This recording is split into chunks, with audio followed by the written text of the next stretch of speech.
Всем привет, друзья! Меня зовут Арсений, и сегодня я расскажу, как развить стальной хват, используя только турник и полотенце.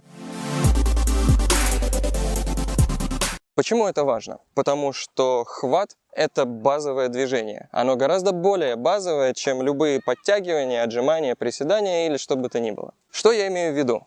Если вы когда-нибудь играли с младенцем, вы могли заметить, что буквально с первых дней жизни у него есть хватательный рефлекс. То есть ребенок не может еще управлять своей рукой. Он даже не понимает, что это его рука, но хватательный рефлекс уже есть. Вот насколько это движение базовое. И по своему личному опыту могу сказать, что прокачав силу хвата, вы сможете спрогрессировать во всех остальных движениях и упражнениях, как со своим весом на турнике, так и с гантелями, гирями, штангами или любыми другими тянущими движениями. Хорошо, давайте приступать к самой тренировке. Я расскажу о своих упражнениях, которые я делал сам, в прогрессии от самого простого к самому сложному. И первое упражнение, как ни странно, это вис на турнике. Хватаемся за турник и висим так долго, сколько сможем. При этом максимально сильно сжимаем турник руками. Если с первым упражнением проблем нет, а я думаю, у большинства проблем возникнуть не должно, то добавляем покачивание взад-вперед. То есть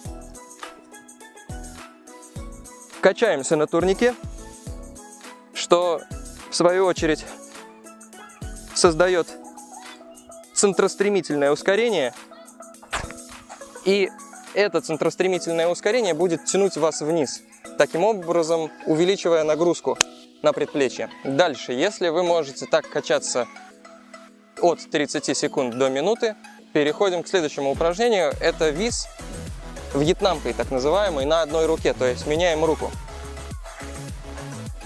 Повисаем на двух руках и отпускаем одну руку. Висим столько, сколько получится. Когда одна рука устала, меняем руку, висим на другой. Это пока отдыхает. Соответственно, когда эта рука устанет, я перехвачусь и дальше буду висеть опять на первой. И так до максимума. Следующее упражнение – это вращение на турнике. Их можно делать как на полусогнутых руках, так и на выпрямленных. То есть висим на турнике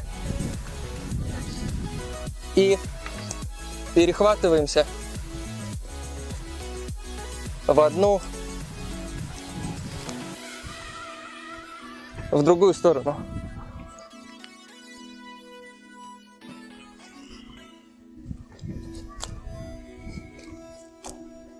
Это упражнение не только разовьет силу хвата, но и подкачает бицепс и спину.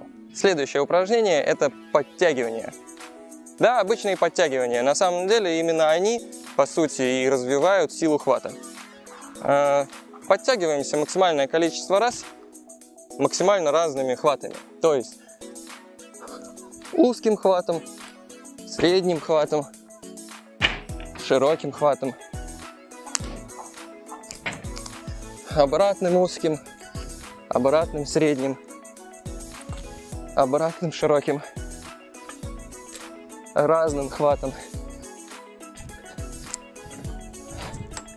И самая главная фишка, если вы хотите сделать акцент на силе хвата, то после того, как вы выполнили последнее повторение, вы не спрыгиваете сразу с турника, а, грубо говоря, после того, как вы выполнили подход,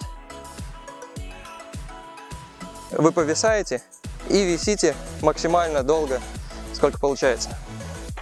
Хорошо, переходим к упражнениям с полотенцем. На самом деле о полотенце я узнал только недавно, но до этого я каждую зиму, да и осень и весну тоже, когда была плохая погода, тренировался в перчатках шерстяных, ну или не шерстяных, вязаных, короче. И они скользили по турнику, из-за чего мне приходилось гораздо сильнее сжимать кисть. И первое упражнение – это подтягивание на турнике, обернутом в полотенце. Как это выглядит? Перекидываем полотенце через турник и накручиваем его на турник. Далее хватаемся И подтягиваемся.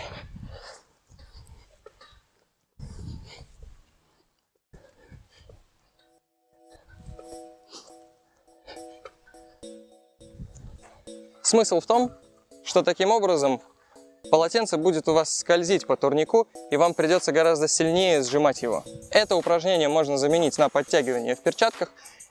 Или еще одна альтернатива – это намочить руки.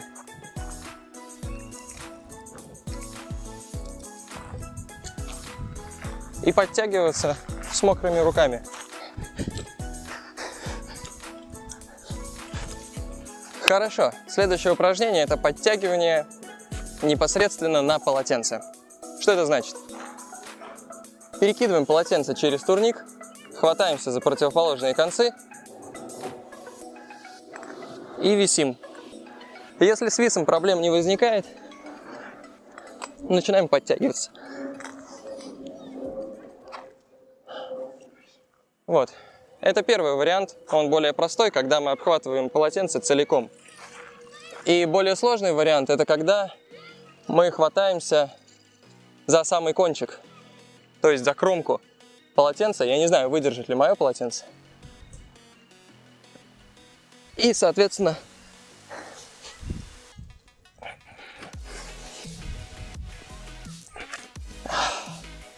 подтягиваемся так.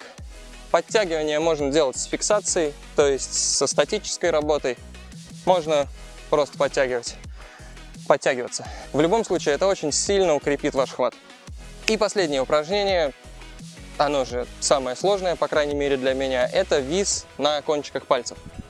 То есть мы стараемся повиснуть на первых фалангах пальцев, на самых кончиках. Все, и висим. Точно так же, как в первом упражнении, если уверенно себя чувствуете, то можете поподтягиваться. И прогрессия этого упражнения – это уменьшение количества пальцев, на которых вы висите. То есть следующая стадия – это вис на 3 пальцах, ну или 6 в сумме. То же самое. Висим, подтягиваемся. Потом на 2 пальцах.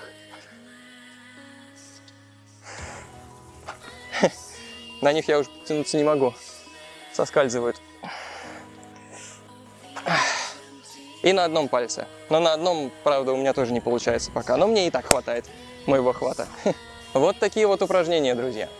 На мой взгляд, это одни из самых эффективных упражнений для укрепления силы хвата без использования какого-то дополнительного оборудования. Как я уже говорил, сильный хват поможет вам спрогрессировать как в элементах, так и в любых других упражнениях и движениях. Так что развивайте свой хват, друзья. Становитесь сильнее, здоровее и выносливее.